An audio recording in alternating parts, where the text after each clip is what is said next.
Got the setup here. Rocket ships. Steve. Go time, baby. Jet fuel. Jet fuel. Rock and roll. Stay. What's our Busch Light Apple situation? How many did you bring? 18.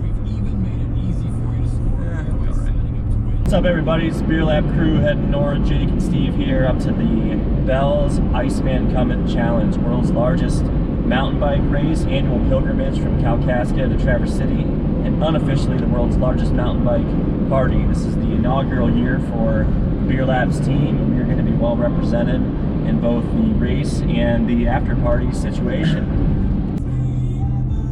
You got any Coldplay? Just kidding, I have this on. Do you think if you took the number of beers that you're going to drink this weekend and multiplied it by the number of people that are going to beat you in your age group, it would be over or under 1,000?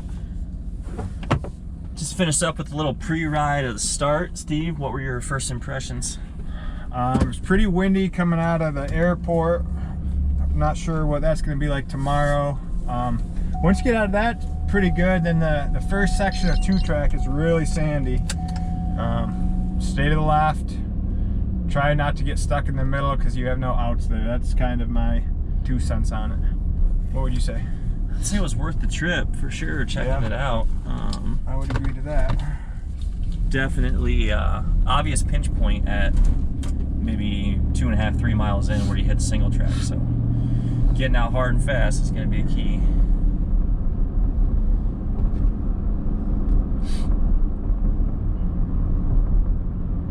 It's all like sex. Exactly. All right, so just finished up packet pickup, got to our place. Pretty legit. Spider Lake over here. Bit of a drop off here. Don't have too many beers after the race tomorrow. We live? 37 years old, my first experience with a selfie stick. First Beer Lab's inaugural tour at the Iceman. Jim Rhodes made his way up to Traverse City, representing the Clydesdale division of Beer Lab's contingent. Here we are, boys. How you feeling, Jim? Feel pretty good about it today. Looking hefty. All right. Got a good 3 miles warm up in. Broke a little sweat. That's 3 miles for the week for you, right? 3 miles is all you need. About 8 o'clock. This morning woke up, had sunrise going on outside. Breakfast of champions here. Toast some peanut butter, banana. Roctane. Busch Light in the background. It's gonna be a good day. Yeah, so here I wanted to just give some kind of an indication as to how many people were doing this race. This is probably 3 waves worth of people. And I think there were 46 waves total. We were in wave 38, so pretty far 38. Yeah. 3 going 5, 4, 3, 2, 1. Here we go.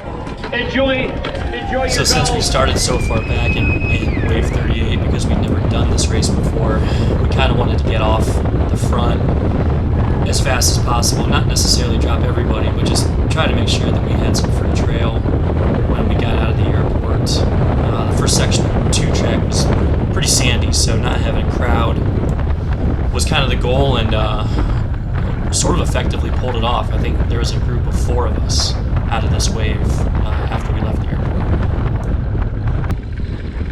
Yeah, so here, after a mile and a half or so, I thought I heard somebody behind me. I was hoping that it was Steve, so I moved over, and it turns out it wasn't Steve. Steve didn't stick to the plan. But we're heading due west at this point in that open field, and it was pretty windy, so I thought, oh, might as well let these guys push the wind for a minute here before we dive out into the 2-track.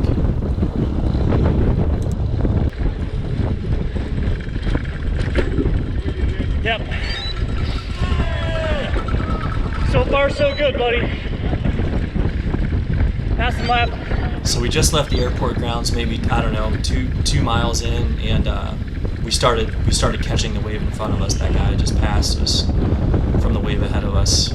So we're kind of railing through this, not even 2-track, this was like 1.5 track, and we pre-rode this section, so we knew that it was going to be sandy, and there were a couple preferred lines that we kind of wanted to be able to take advantage of on race day. And but the reality was, once we started catching that wave sort of en masse in front of us, best laid plans, it just, we went wherever you were able to go, not where you wanted to go. This is a good example here. This sort of first sandy section, guy in front of me, he got slowed down by a rider there and did actually a really nice job squeezing around her. That was just a sand pit there on the left. So I was able to squeeze free here, and away I went.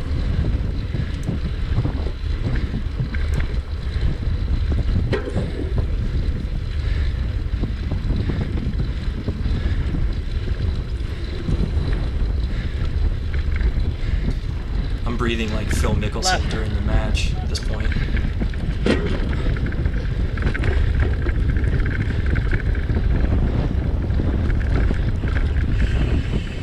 So this I knew the line was on the left here. We rode it before. I got stuck the day before going right, and then here's my dumbass just, hey, yep, going right. Idiot, you know. Would have made it, except I ran into that guy and put a foot down. There comes Steve. He's stuck to that plan, so he totally redeemed himself from earlier.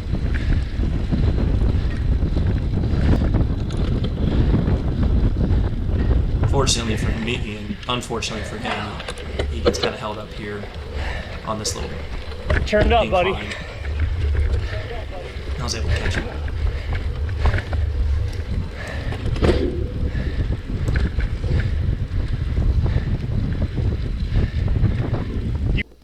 Section, dude.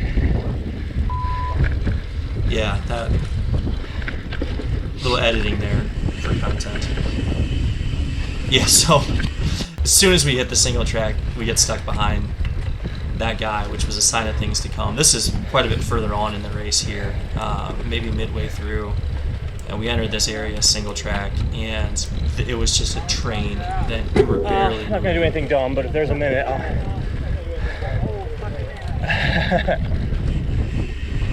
This guy had me. He was nice. He was like, "You want a round?" I'm like, "There's no." just too tight. Unless you do that.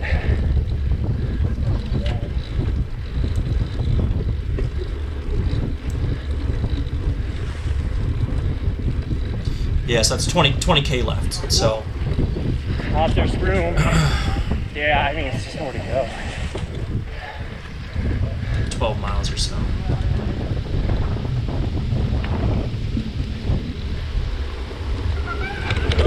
Stopping, stopping! Yeah, so guys in front of me, this was really the only time during the race I really saw people kind of losing their temper. I think rightfully so. There was just one guy who was just crawling, which is fine, but was just not willing to give up the trail. And when you just don't have anywhere to go, it was super frustrating. Train back there. Big move.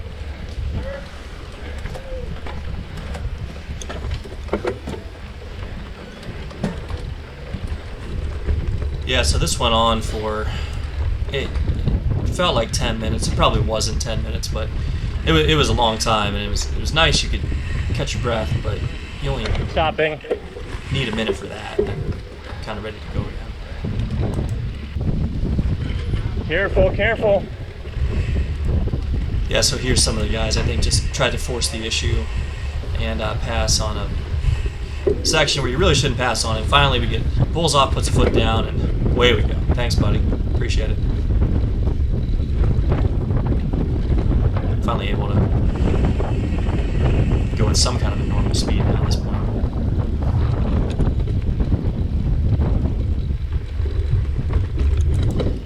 Popped out here on the 2-track, and this was kind of like the start sort of all over again. You're certainly well rested, and so you wanted to start throwing it down. I can see the power on my Wahoo there spikes up over 600, just ready to get rolling.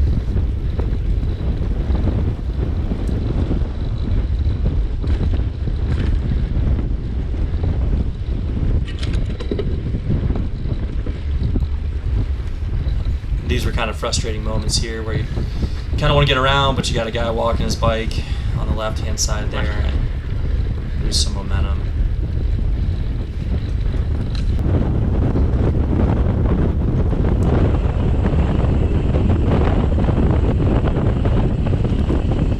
One benefit certainly for next year will be just having done the course once already. This was the first time, other than start and finish, that we'd ridden the course. So you don't know if you're entering a section, especially when you're carrying some speed, if you have room to pass or not. Kind of getting some more single track. I'm like, oh, I'm just gonna run into that tree real quick. This is kind of a good example here, just barreling through the woods, trying to make time.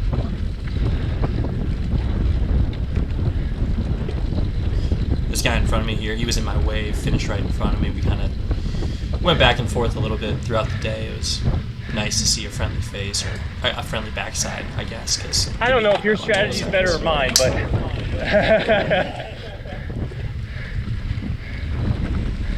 it's cool. We're friends on Strava now, though, so not all's lost. Wanted to kind of show this section just because you start doing things that you would never do on a single track typically. go on your left. Like, yep, just ease on around you in the brush. Thank you. And just about smash that tree. Thanks. Run into this guy.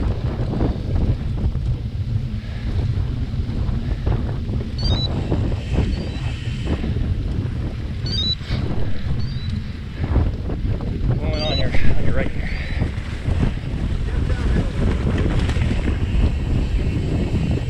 Lots of questionable decisions, which I guess is probably a microcosm for my life.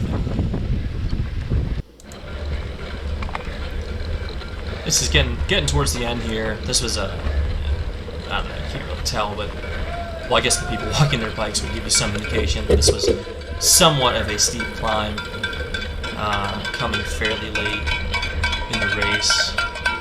Yeah, crank it out, let's go!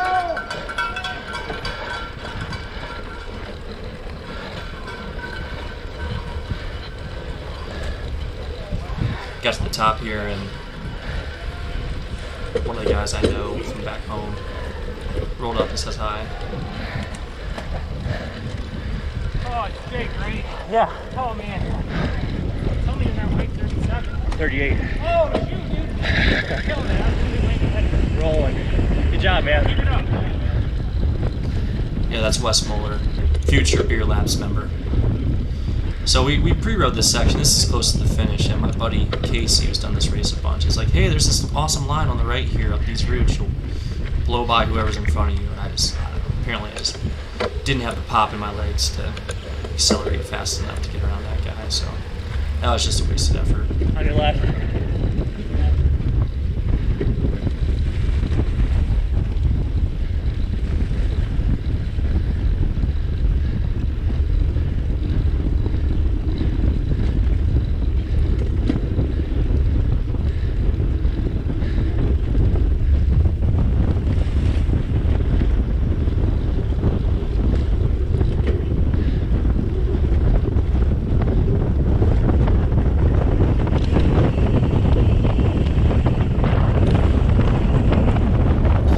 This was probably the most questionable decision here, passing this guy on this that's a hard right turn. We were carrying a lot of speed and just about put her down. But greatness courts failure, I guess.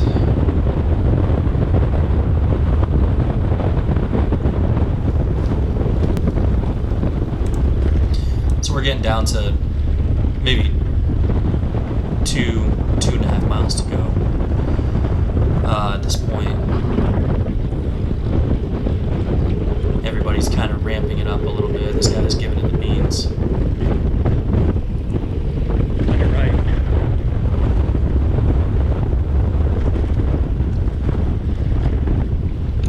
On your left.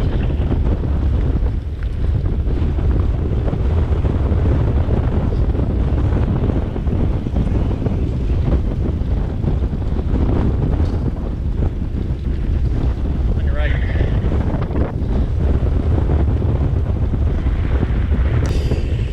pre-rode this section too. This was good we did it because there's only one line coming through here, and it's the line that the person in front of me takes. Had I not known that, I may have done something dumb and tried to go to the outside and just gone over the bars, because that was the only result. You swung it wide there.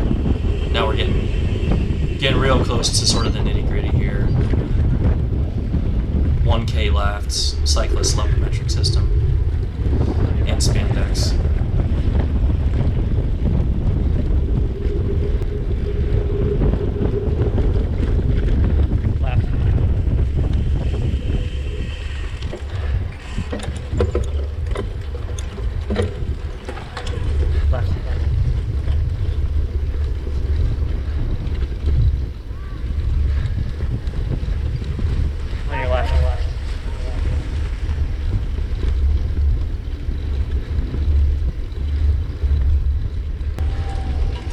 Coming up on Icebreaker Hill here. I remember thinking when we pre-rode it twice actually. I remember thinking, that wasn't too bad, but I wonder after 30 miles how it's going to feel. And it's a valid concern.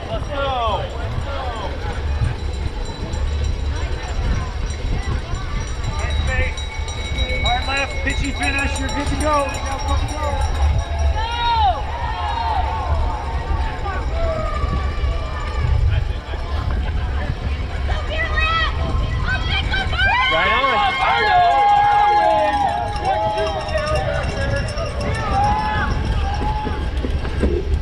So my buddy Nicholas, he'd been done. Him and his wife had been done for a while, or at least he had. He was in wave 2, so he had full opportunity to partake in the festivities. But I appreciated his enthusiasm nonetheless.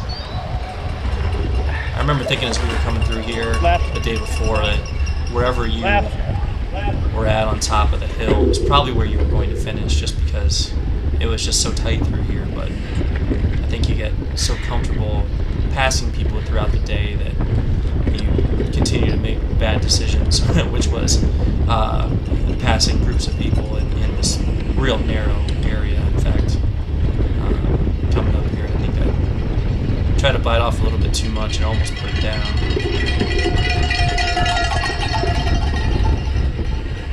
Yeah, just couldn't quite squeeze past that guy before things got real narrow.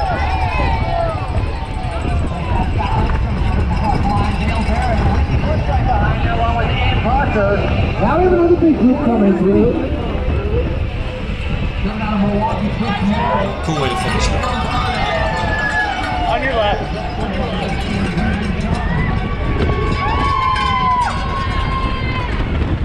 And that's it. 2 hours and 1 minute coming out of wave 38. Beat up pretty well. It was okay. There were times. What's up, man? How are you? Good. How are you? Good to see you. Some of that single track bottle up. Well, I mean, there were points on the single track where I was stopped because there's one guy who's barely moving. You know. So you definitely lose some time, but really it wasn't. You're almost like 14. It wasn't terrible. I was just under 2 hours, or right at 2 hours. So That's impressive. how'd you do? Did you blow away? 12th overall from wave 4. I just tempoed by myself the whole time. Dude, that's awesome. What's your time? 140. My buddy Casey from Kentucky came up here and just blew the doors off. Super excited for him. Another future awesome. Beer Labs member. I'm pretty sure there's water left. What's going on? Do not turn on Lake George. We got a good Go? Yeah. In the road? You just went down? Arbutus. On pavement? Yeah. A gym road fall? Wait. It was epic. What happened? I'm like, Doesn't dude, matter. I gotta take a picture. Oh no. My buddy Pete makes it through Iceman and then puts it down on the pavement on the way home. I'm like, I think we're going the wrong way. He locked it up. I'm like, I think we're going the wrong way. He locked it up. I don't know, but you probably got a good raspberry. It was good. Sorry, Pete, I gotta do it for the Bucks. You finally, all the pros. It's part of the documentation of the trip. Part of the trip. Driving back. Make it through the entire Iceman course unscathed. Pete, how did that happen? You just felt it was like a paid neighborhood. Do you know where we're going? To Kalkaska Airport, right on.